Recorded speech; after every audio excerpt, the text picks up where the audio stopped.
हम सब जानते हैं कि पशुपालक परिवारों की तरक्की सीधे सीधे उनके पशुओं के स्वास्थ्य से जुड़ी होती है। एक सेहतमंद पशु असल में पूरे परिवार की आर्थिक हिम्मत होता है। तो आज हम इसी भरोसे को और भी ज्यादा मजबूत करने के बारे में बात करेंगे। जब कोई पशु बीमार पड़ जाता है तो हर पशुपालक के लिए एक एक मिनट गिनना मुश्किल हो जाता है। मन में बस एक ही चिंता लगी रहती है कि कैसे भी करके जल्द से जल्द उसे सही इलाज मिल जाए। लेकिन जरा सोचिए, क्या होता है जब इलाज के लिए दी गई दवा ही असर न करे। बस यहीं से वो चिंता शुरू होती है जो सिर्फ उस पशु तक ही नहीं रहती बल्कि पूरे परिवार को घेर लेती है।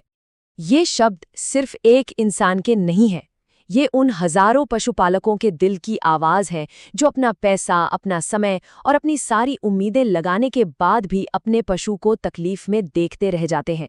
और मन में बस एक ही सवाल उठता है, आखिर चूक हो कहाँ रही है।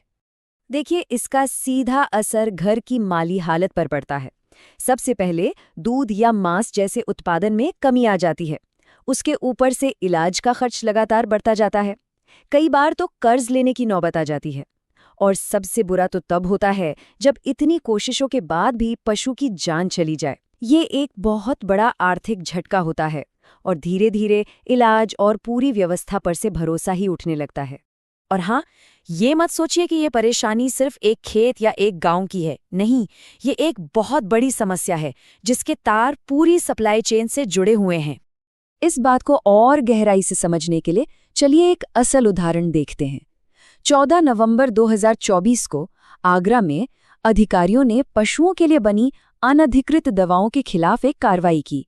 इसमें छापेमारी भी हुई और माल की जब्ती भी की गई। ये घटना दिखाती है कि ये समस्या एक जमीनी हकीकत है। अब यहाँ एक बहुत बड़ा सवाल खड़ा होता है। जब पशुओं को दी जाने वाली दवाओं की क्वालिटी ही शक के घेरे में हो तो इसका असर हमारी पूरी फूड चेन यानी खाद्य श्रृंखला और हम सब लोगों की सेहत पर क्या पड़ सकता है। तो फिर सवाल उठता है कि इस पूरी व्यवस्था को सही रास्ते पर रखने के लिए क्या कोई नियम कानून नहीं है? जी बिल्कुल हैं।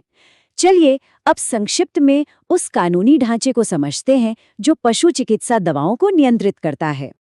देखिए, भारत में दवाओं की क्वालिटी को कंट्रोल करने वाला एक बहुत ही महत्वपूर्ण कानून है जिसका नाम है ड्रग्स एंड कॉस्मेटिक्स एक्ट 1940।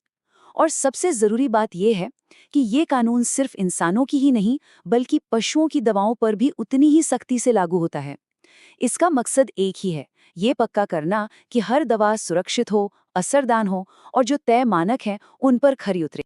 इस कानून को अगर हम आसान भाषा में समझें तो इसके 3 मुख्य आधार हैं। पहला, कोई भी व्यक्ति या कंपनी बिना लाइसेंस के दवा बना या बेच नहीं सकती। दूसरा, दवाओं की क्वालिटी की लगातार जांच और निगरानी के लिए एक पूरी व्यवस्था बनी हुई है। और तीसरा, अगर कोई भी इन नियमों को तोड़ता है तो उसके खिलाफ सख्त कानूनी कार्रवाई का भी प्रावधान है।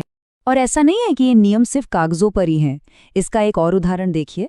23 अगस्त 2025 को तेलंगाना में अधिकारियों ने एक ऐसी जगह से पशु चिकित्सा दवाएं जब्त की जहां उन्हें बिना लाइसेंस के रखा गया था।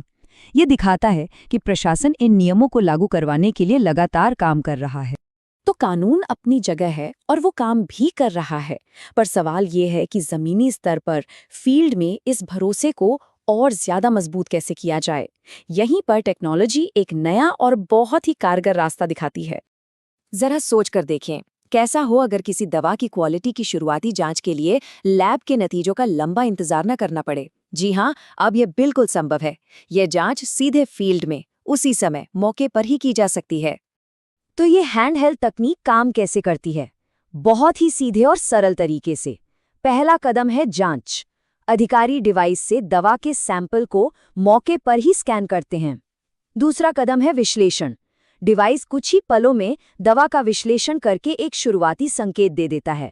और तीसरा कदम है रिपोर्टिंग। जांच का नतीजा उसी समय रिकॉर्ड हो जाता है, जो आगे की किसी भी कार्रवाई के लिए एक ठोस सबूत का काम करता है। अच्छा, तो सवाल ये है कि इसे इस्तेमाल कौन और कहाँ कर सकता है? असल में इसका दायरा बहुत बड़ा है। पशु चिकित्सा अधिकारी इसे अस्पतालों और इलाज के कैंपों में इस्तेमाल कर सकते हैं। जो मोबाइल वेटरनरी यूनिट्स होती हैं वो इसे दूर दराज के गांव तक ले जा सकती हैं। सरकारी दवा खरीदने वाली टीमें खरीद से पहले क्वालिटी परख सकती हैं और जो इंस्पेक्शन टीम्स होती हैं वो दवा विक्रेताओं के यहाँ भी इसका इस्तेमाल कर सकती हैं। इस तकनीक के फायदे एकदम सीधे और साफ हैं। एक तो ये पोर्टेबल है, मतलब इसे कहीं भी ले जाना बहुत आसान है। दूसरा, नतीजे तुरंत मिलते हैं, जिससे मौके पर ही सही फैसला लेने में मदद मिलती है। हर जांच का एक डिजिटल रिकॉर्ड भी बनता है।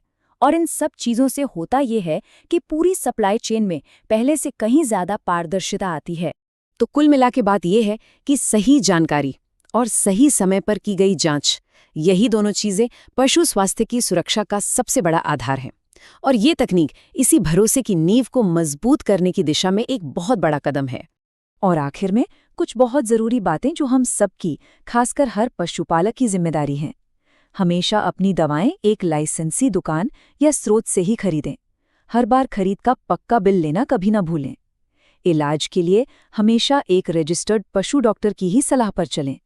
और अगर कभी भी किसी दवा की क्वालिटी पर जरा भी शक हो तो बिना डरे संबंधित विभाग को इसकी सूचना जरूर दें, क्योंकि आपकी जागरूकता ही इस पूरी व्यवस्था को बेहतर और मजबूत बनाती है।